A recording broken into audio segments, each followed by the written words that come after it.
Sa hello guys, for today's video ay uuwi nga kami na Marinduque and kasama namin itong dalawang bata, bali tatlong bata kasi yung kapatid kong isa. Tapos ayan, nandito na kami sa bus. Tapos eto nung nakarating na kami sa pier and ang dami namin dala actually, pero kinaya naman. And syempre outfit check kasi magfe-feeling sexy tayo for today's video. Charis. Tapos may mga apple tayo pamangkin. Tapos eto na lang, papasok na tayo sa barko and natulog lang ako doon. Tapos pagising ko, umaga na pala, babe, parang tulog na tulog ako. Tapos itong kapatid ko, ang hirap magising. Tapos ito, nagre-relapse siya, be. Charis.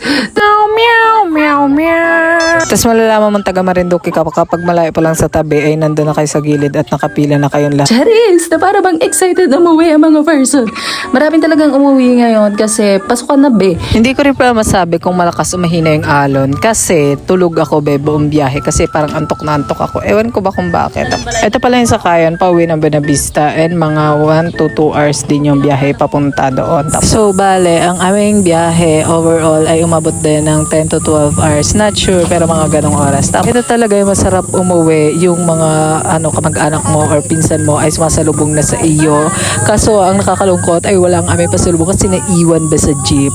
Tapos, binalikan namin pero wala na talaga siya. Tapos, ito pala si Lula, may payapos-yapos pa na para bang 10 taong di na kita. Charis! So, ganyan talaga siya lagi. Tapos, ito si mama na miss yata yung kanyang baklang hator na anak. Charis! Ito namang isa dito, gusto agad makakita ng baka. Tapos, pag nilapit naman, iyak ng iyak. Charis!